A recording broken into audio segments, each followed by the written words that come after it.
Arab tribes who lived just before the coming of the Prophet Muhammad sallallahu alaihi wasallam. When those Arab tribes would send an army to conquer another town, they would enter into various valleys and climb various mountains. Whenever they would descend into a valley, the Prophet ﷺ told us the jinn in the valley would flee. And that's normal. It's a normal reaction of a lot of animals, right? Just generally, if you come across a big army, even human beings, you come across, you're sat sort of in your little tent camping somewhere out in the park, and a huge army of people, heavily armed, sort of storming their way towards your tent, you're likely to get up and run. And that is the reaction of the jinn. However, what did these tribes used to do? They would settle themselves and camp in the base of the valley.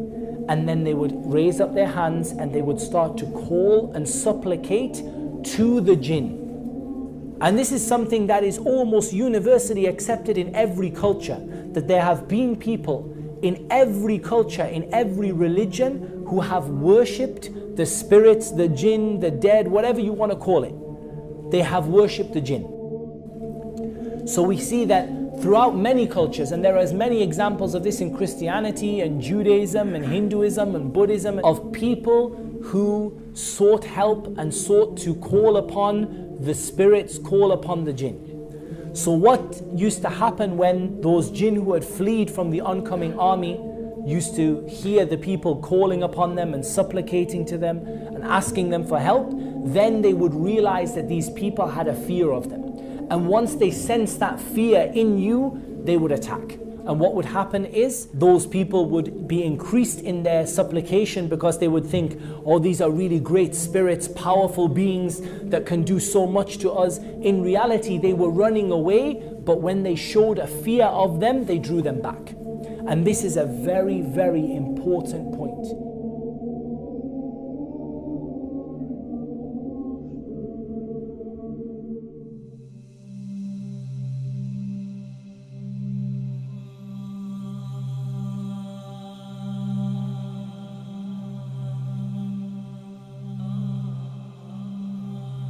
The jinn have certain abilities which may appear to us to be supernatural. And this is where we start to delve into the realm of the paranormal a little bit.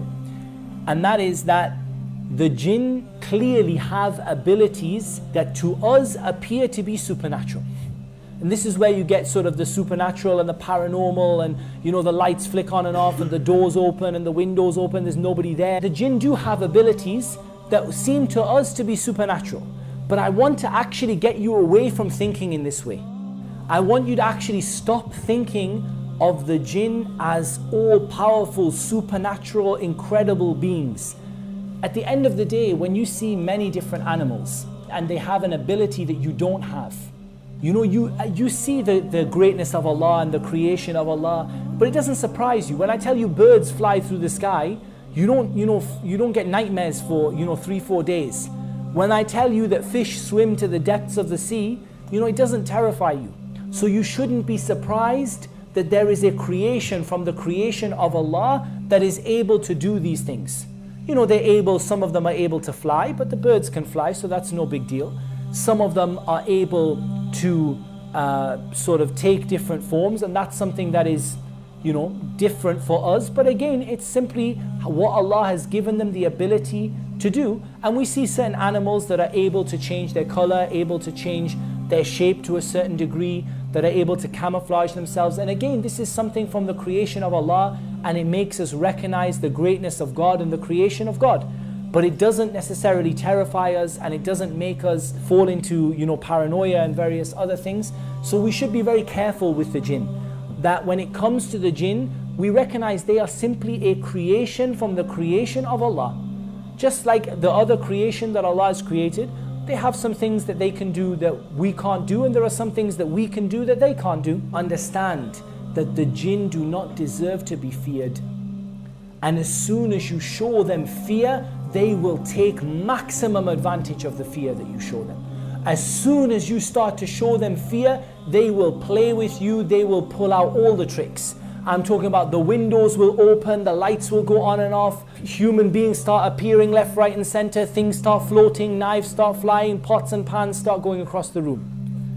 This is when you show them fear. When you don't show them fear, when you show them that you understand that they are simply a created being, you know, if they throw a pan across the room, I'd be tempted to pick the pan up and throw it back and say, you can throw the pan, I can throw the pan. As soon as you do this, they will stop messing around, generally, and they will stop causing you, you know, these kind of creepy paranormal type things that happen. Generally, they happen when people give them more respect than they deserve. They are intelligent beings at the end of the day. They have an ability to think. And therefore, when they see that you're terrified and scared of them, they are going to play on that. They're going to play pranks with you. They're going to joke with you. They're going to cause you all of these various paranormal experiences and these various sort of things that happen, haunted houses and all the rest. And in general, I have to say that since I've started doing ruqya, I get very little of these kind of paranormal crazy things going on. Every now and again, you know, I might get one person in 50 levitate off the ground. In general, most people don't.